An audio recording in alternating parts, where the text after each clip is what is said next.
Olá pessoal, tudo bem? Bom, essa é a nossa primeira aula prática sobre esqueleto axial. Bom, como vocês já viram na teoria, o esqueleto axial é aquele que é composto pelo eixo do corpo, né? Por isso o nome esqueleto axial. E o eixo do corpo é formado pela cabeça, a coluna vertebral, né? Até o cóccix e a caixa torácica. Agora nós vamos detalhar cada um deles para que vocês consigam acompanhar na prática essa linha de raciocínio. Bom, inicialmente nós iremos falar dos ossos da cabeça. Os ossos da cabeça, eles são divididos em ossos do crânio e ossos da face. Os ossos do crânio são aqueles que vão sustentar, né, que vão proteger o nosso encéfalo, tá? E os ossos da face, eles vão é, alocar as vísceras, como os olhos, o nariz, a boca, tá bom? A cabeça, ela é constituída por 22 ossos. Desses 22 ossos, 8 são do crânio e 14 são da parte dos ossos da face, tá? Então, dos 8 ossos do crânio, nós temos o frontal, que é um osso ímpar, né? Nós temos dois parietais, que são esses dois aqui, um occipital, então aqui já são 4. Aí nós temos lá atrás em amarelinho aqui o esfenoide, esse cinza do lado aqui é o etimoide, tá? E nós temos esses aqui, ó, em vermelho, que são os temporais, que vão totalizar os 8 ossos do crânio, tá bom? Bom, primeiramente falar do frontal, esse é azul. O frontal ele vai apresentar a incisura supraorbital, que tem dos dois lados, né, acima da órbita, e ele vai apresentar também essa região aqui onde não tem pelo, não nasce pelo. Algumas pessoas nascem e fica monocelha, né? Mas geralmente não tem, então ela vai chamar de glabela, tá bom? Aqui, ó, visualizando os dois ossos parietais, vocês podem observar que eles são divididos, que eles são unidos e também separados, né, pela essa sutura chamada de sutura sagital. E na região anterior aqui, ó, ele se junta também, né? E a gente consegue ver a separação dos ossos e a junção deles pela sutura coronal. Essa região onde se encontram as duas suturas, na parte anterior aqui é chamado de bregma. Nessa parte posterior aqui é chamado de lambda, que vai ser a junção da sutura sagital com a sutura lambdoide do occipital, tá? Que está aqui atrás. Agora a gente vai falar de outros ossos, né? Que seria qual? O temporal. O temporal é esse rosa que está aparecendo na imagem aqui. Então são dois ossos, né? É um par que fica cada um de um lado. O temporal ele vai apresentar o que então? Ele vai apresentar essa estrutura aqui grande, ó, chamada de processo mastoide, tá? Ele vai também ter essa outra estrutura aqui, ó, parece um dente, né? Ele chama de processo estiloide. Aí ele vai ter esse processo aqui zigomático que vai em direção ao osso zigomático da face, tá? Vai apresentar essa região chamada meato acústico externo, onde vai entrar o som aí na orelha, né, para audição. E ele vai ter essa região chamada de fossa mandibular, onde vai ter a articulação do temporal com a mandíbula, tá? Mais posteriormente, nós temos um osso ímpar, né, do crânio, chamado de occipital. O occipital ele vai apresentar esse forame na vista inferior, né, esse forame bem grande, chamado de forame magno, onde vai passar a medula espinal. Mais lateralmente ao forame magno, aqui nós vamos ter os côndilos, né, do lado direito e esquerdo, onde vai ter articulação com a primeira vértebra da coluna vertebral, chamada de atlas, tá bom? E se a gente colocar a mão na parte posterior aqui da cabeça, no occipital, a gente vai sentir essa protuberância, chamada de protuberância occipital externa, tá joia? Em relação ao osso etimoide, né, nós temos ele aqui em cinza, O osso etimoide ele vai apresentar essa crista aqui, ó, chamada de crista etimoidal. Ele vai apresentar essa estrutura aqui horizontal chamada de lâmina cribriforme, onde vão passar os nervos aqui que vão para o nariz para a gente sentir os odores. Ele vai ter também essa estrutura aqui, ó, chamada de lâmina perpendicular do etimoide, tá? E essa lâmina perpendicular do etimoide vai se juntar com a cartilagem na parte posterior aqui e com esse outro osso chamado vômer, vai formar o septo nasal, que vai dividir o nariz de lado em lado esquerdo e lado direito, onde vai ter os orifícios, onde vai entrar o ar e sair o ar que a gente inspira e expira, e ele é dividido por esse septo nasal aqui, tá bom? Aí, na parte lateral, se a gente remover essa porção aqui, a gente vai ter a parte mais lateral do etimoide, continua em cinza, onde vai ter aqui a concha nasal superior e a concha nasal média, tá? Em relação ao osso esfenoide, é esse osso que está em amarelo aqui, ó. Esse osso aqui, ele é um osso ímpar, assim como o etimoide, tá? E esse osso ele vai ter uma estrutura bem interessante aqui, ó, nessa parte central dele, chamada de célula turca. Essa célula turca aqui, ela vai ter uma responsabilidade de alocar a hipófise, tá? Por isso que algumas cirurgias, algumas pessoas que têm tumor na hipófise, vocês podem ver que ela está bem próxima aqui, ó, do nariz. E algumas intervenções o médico entra aqui pela região nasal e faz a cirurgia aqui por baixo para remover ela. Está entrando pelo nariz e não pela parte superior, porque ele vai ter que remover todo o encéfalo, né? E aí não seria viável trabalhar nesse processo. Aqui a gente vai ter ela num aumento um pouco maior, tá bom? Essa aqui é uma vista superior, né, de um crânio. Aqui a gente vai ter a célula turca, tá bom? Aqui a gente vai ter, ó, o etimoide, a lâmina cribriforme, ó, com os furinhos dela onde vão passar as terminações nervosas para a gente sentir odor, tá bom? Essa aqui é a região onde vai ficar alocada o olho, né? A cavidade auricular aqui, tá bom?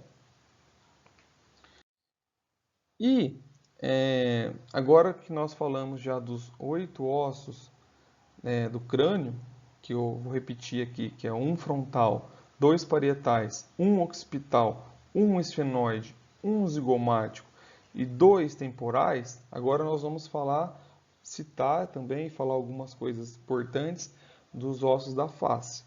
Então, os primeiros ossos da face, começando da parte superior para a parte inferior, então dos 14, né, um deles é esse rosinha claro aqui, ó, que é o osso lacrimal. Ele é par, então tem um de um lado aqui e o outro do outro lado. Então são dois, aí vão contando, tá?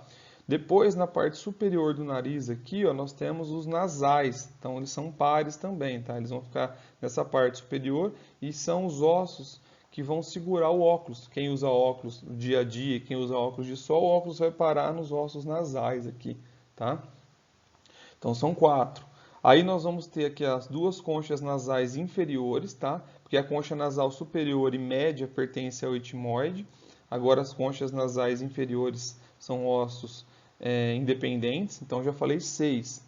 Aqui as maxilas, a maxila de um lado e a maxila de outro lado, ó, são ossos pares também, 8, tá?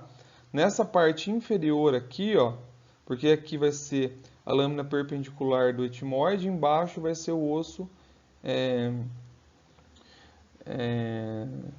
fugiu, o vômer. Então vai ter o osso vômer aqui embaixo, tá bom? Aqui nós temos mais para as laterais os zigomáticos, tá? Inferiormente aqui nós temos a mandíbula, que também é um osso ímpar, tá bom?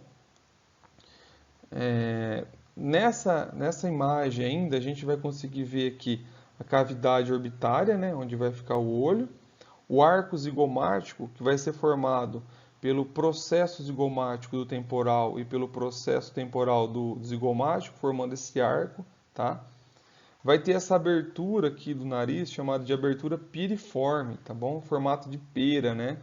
E na parte central aqui a gente vai ter o septo nasal, como eu falei, anteriormente formado por cartilagem, mas como a cartilagem não, quando nós morremos, a cartilagem é deteriorada, o osso não é, então por isso que a gente não consegue ver a cartilagem aqui, ó, formando o nariz, sim a parte óssea.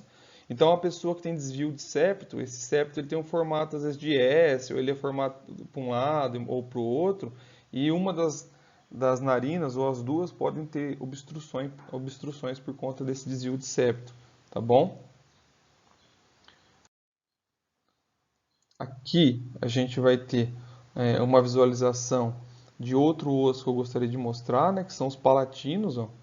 Então aqui é um outro par de ossos também, para formar aqueles 14 ossos que eu falei que são ossos da face, tá? Eles são divididos em, são dois ossos que eles estão posteriormente à, à maxila. Então a maxila forma o céu da boca também, a parte óssea do céu da boca é formada pela maxila e formada posteriormente pelos palatinos, tá bom? Aqui nós temos a mandíbula, como eu mencionei para vocês, né? A mandíbula, os principais acidentes dela. Então, a gente vai ter o processo condilar aqui, ó, onde ele vai se articular com o temporal para a gente conseguir movimentar, né, o processo de realizar o processo de mastigação. E lembrando que a mandíbula é o único osso móvel articulado, todos são, né, porque tem articulação um osso com o outro, mas o único osso móvel da nossa cabeça é a mandíbula, tá bom? E ela vai apresentar o corpo, que é essa parte inferior aqui, ó, e um ramo. Então, corpo, ramo, tá? E o processo condilar, tudo bem? Agora a gente vai falar um pouquinho da coluna vertebral e das vértebras. Então, em relação à coluna vertebral, ela vai ser formada por 33 vértebras, 7 na região cervical, 12 na região torácica, 5 na região lombar, 5 vértebras sacrais fundidas e 4 vértebras coxígeas. Numa vista anterior e numa vista posterior, nós podemos observar que a coluna vertebral ela é reta. Só que numa vista lateral a gente vê que ela apresenta algumas curvas, né? E essas curvas são normais, desde que elas não fiquem muito exageradas. Na região cervical nós temos aqui uma lordose, na região torácica uma cifose, na região lombar nós temos uma lordose e sacral coxígea uma cifose também, tá joia? É, lembrando que a coluna vertebral pode ter outras curvaturas patológicas, por exemplo, escoliose, que ela vai ter numa vista posterior e anterior um formato sem ser correto, sem ser retinho, tá joia? Uma estrutura geral da vértebra, então, o que uma vértebra, em linhas gerais, tem que ter? Ela tem que ter um corpo, tá? Então, ela vai ter um corpo da vértebra, ou corpo vertebral. Ela vai ter esse forame aqui, ó, chamado de forame vertebral, onde vai passar aqui protegido, né, a medula espinal. Ela vai ter esse arco aqui, ó. Vocês podem observar que aqui forma um arco. E esse arco aqui vertebral é formado por pedículos, que são essas partes aqui pequenininhas, ó, posteriores aqui no arco. E ela vai ter também essas lâminas. Então, o arco é formado por pedículos e pela lâmina, tá? Uma lâmina aqui e um pedículo, tá? Ele vai uma vértebra normal também, vai ter um processo articular superior, que vai articular com a vértebra acima, e um processo articular inferior, que vai articular com a vértebra de baixo, tá? Então as vértebras elas precisam se articular umas com as outras, tá? A vértebra também ela vai apresentar esse processo aqui, ó, posterior, que quando a gente coloca a mão na parte posterior nós sentimos que é o processo espinhoso, tá? Então ele está aqui. E também as vértebras vão apresentar esses processos transversos aqui, ok? Agora eu vou mostrar um exemplo aqui de vértebras cervicais, né? Então são 7. Das vértebras cervicais, a primeira, que é a C1, chamada de Atlas também, ela é diferente. A C2, que é o Axis, também é diferente, tá? E aí da terceira em diante, elas têm um padrão de vértebra cervical. elas todas vão apresentar esse forame vertebral, né? Isso é comum para todas, só que as vértebras cervicais elas têm algo diferente, que é esse forame aqui, ó, no processo transverso, tá? Ó. Então, o forame no processo transverso é exclusivo das vértebras cervicais, tá? O Atlas, ele vai ter esse arco anterior aqui, ó, tá? Então, essa parte aqui é a parte anterior, aqui é a parte posterior da vértebra, e ele tem o arco anterior, o arco posterior, ele vai ter esse tubérculo aqui, tubérculo anterior, o tubérculo posterior, e aqui nessa parte interna, ele vai ter a fóvea do dente. Por quê? Porque o Ax ele vai se articular com o Atlas através desse dente aqui. Então essa fóvea aqui é onde eles vão se articular para a gente conseguir fazer os movimentos da cabeça virando para a direita e para a esquerda. Então o movimento de não que nós realizamos é o movimento determinado a partir desse dente aqui. Se não tivesse esse dente, o não a gente não conseguiria fazer. Tá joia? Então é uma peculiaridade dessas duas vértebras, elas têm essa grande diferença. Uma coisa principal aí que todas as vértebras cervicais têm é esse processo espinhoso bífido. Então esse processo espinhoso aqui, ele parece uma linguinha de cobra, né? Ele é dividido em dois, ele é bífido. E uma coisa interessante também da região cervical é que quando a gente flexiona a cabeça para frente e coloca a mão aqui na parte posterior, na região cervical mesmo, a gente vai sentir uma vértebra mais pontiaguda. É a última vértebra da região cervical e ela é chamada também de vértebra proeminente, ou C7. Tá joia? Aqui, em relação então às vértebras torácicas, né, elas têm uma peculiaridade que elas vão ter essa região aqui, ó, essa e essa outra, que são chamadas de fóvea, para articular com as costelas. Então, as 12 vértebras torácicas articulam-se com as 12 costelas, através das fóveas. Então, vai ter uma fóvea no processo transverso e duas fóveas no corpo. E uma coisa também interessante é que as vértebras torácicas elas têm um processo espinhoso para baixo, aqui oblíqua. Então, se vocês observarem, quando vocês pegarem uma vértebra na mão, vocês vão achar essas fóveas e esse processo espinhoso oblíquo e bem grande para baixo, tá bom?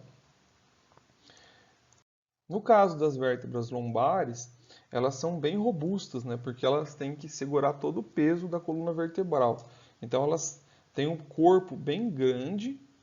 E se vocês observarem o processo espinhoso, né? Ele é quadrado, ele é mais na horizontal e quadrado, e são vértebras mais robustas. Tá joia? Então, vértebras maiores, robustas e com processo espinhoso quadrado. O sacro, então ele vai estar logo inferior, né, à coluna lombar. A sequência da coluna lombar vai ser o sacro. O sacro ele vai ter inúmeros acidentes importantes que a gente vai falar um pouquinho agora. Essa parte superior aqui do sacro, que vai conversar, que vai articular com a última vértebra lombar, é chamado de promontório, tá? E o sacro ele vai ter um monte de forame, ó, tá vendo esses forames aqui? Então esses forames aqui são chamados de forames sacrais anteriores, porque aqui a gente está vendo o sacro numa vista anterior, tá? Aqui nós temos os forames sacrais posteriores, porque essa aqui é uma vista do sacro posterior. O sacro ele vai ter um canal, que aqui a gente consegue ver num corte sagital, para onde vai passar a medula espinal. Então, a medula espinal, é claro, ela não vai chegar até aqui, mas a ramificação dela, né, a cauda equina, que a gente vai abordar mais para frente, ela vai passar aqui para sair aqui nos forames do sacro, tá bom? Então, o canal sacral, a crista sacral mediana, então, numa vista posterior, a gente tem essa crista sacral mediana, a gente vai ter também essa crista sacral aqui, ó, lateral, todos na vista posterior, tá bom? O sacro ele vai ter a face articular e processo articular superior, né? Então aqui a gente vai ter a face, né, que é onde vai ter o processo de articulação, E aí a gente consegue ver o processo todo aqui, né, articular superior, com a sua face, tá joia? O sacro ele vai ter essa parte inferior também, duas estruturas chamadas de corno sacral, que parece um chifre, né? O sacro ele vai ter asas, né? Então a gente consegue ver aqui, ó, nessa parte lateral superior, do lado do promontório aqui, a gente vai ter as asas dele. O sacro também tem essa região aqui entre os cornos, chamados de hiato sacral, tá? Então, todas essas estruturas mostradas para vocês têm relação com o sacro, tá bom? Aí também na parte lateral aqui, ó, a gente vai ter a face lateral do sacro, onde vai se articular com o osso do quadril, tá? E o cóccix. Então o cóccix ele é uma porção bem pequenininha, né, da coluna vertebral, dando sequência ali no sacro, e ele vai ter essas estruturas que vão também ser chamadas de corno coccígeo, tá? Que são como se fossem chifres do sacro que vão se articular. Essa aqui é uma vista anterior do sacro, do cóccix, desculpa, e essa aqui é uma vista posterior, tá? E ele vai ter esses na vista posterior os cornos, corno coccígeo. Agora em relação ao tórax, que vamos falar das costelas e do externo. Então as costelas, nós temos 12 pares de costelas. Nós temos 12 vértebras torácicas e 12 pares de costelas, tá? As costelas elas são extremamente importantes, que elas vão proteger órgãos vitais do tórax, que estão alojados ali, como o coração e os pulmões, tá? Dos 12 pares de costelas que nós temos, as 12 primeiras, uma que é a primeira, a segunda, a terceira, a quarta, a quinta, a sexta e até a sétima, vocês estão vendo aqui que sai aqui ó, a cartilagem e vai direto no externo, se fixar aqui no externo. Então essas 7 primeiras aqui são chamadas de verdadeiras, costelas verdadeiras. A costela 8, o par 8, né, 9 e 10, vocês veem que a cartilagem sai delas e se funde com a sétima. Então elas são chamadas de costelas falsas. E a costela 11, que está aqui embaixo, ó, a 11 e a 12, ó, elas não se articulam nem de forma indireta com o externo. Então elas são chamadas de costelas flutuantes. Tá joia? A costela, então, basicamente, como que é constituída? Né? A costela ela vai ter uma cabeça. Aqui ela vai ter as faces articulares com as vértebras torácicas. Depois da cabeça, ela vai ter uma região mais estreitada, chamada de colo. Depois do colo, ela vai ter o tubérculo da costela, que também vai ter uma face articular com o processo transverso aqui das vértebras torácicas. Aí ela vai ter um ângulo aqui, uma curva que ela vai fazer, chamada de ângulo da costela, e em seguida o corpo da costela, tá joia? E o externo? O externo ele é dividido por 3 partes. Ele vai ter essa parte superior aqui, que é chamada de manubro do externo, essa parte intermediária aqui, né, intermédia, chamada de corpo do externo, e essa parte final chamada de processo tifoide do externo. Então a gente consegue sentir aqui anteriormente, né, quando você coloca a mão na parte anterior do tórax, você começa a palpar o externo, a parte final dele a gente vai ter o processo tifoide, tá bom? E agora o último osso, que é um osso livre, basicamente. Ele não está articulado diretamente com nenhum osso, tá? Mas ele é um osso importante chamado dioide. No esqueleto, como ele não se articula diretamente com nenhum osso, ele acaba ficando solto no indivíduo, só no esqueleto, né? Então, o ocioide, ele é muito importante no processo de alimentação, né? Ele se movimenta quando a gente vai engolir algo e tal, nesse processo de respiração, alimentação, ele é muito importante. Ele está nessa região anterior aqui, ó, tá vendo? A gente vai ter aqui vai ter a traqueia, ele vai estar bem superior à traqueia. Então, nesse processo todo de fala, engolir e tudo mais, ele vai ter essa capacidade de articular, tá bom? Essa parte maior dele aqui, ó, que a gente está vendo, é chamado de corno maior, tá? A gente vai ter a parte pequenininha, chifrinho pequenininho aqui chamado de corno menor. E essa parte de baixo anterior aqui vai ser o corpo do ióide, tá bom? Então, esse é o último osso que eu gostaria de estar falando com vocês. De certa forma, era isso que a gente gostaria de abordar, que eu gostaria de falar com vocês. Muito obrigado pela atenção e espero que vocês gostem da aula.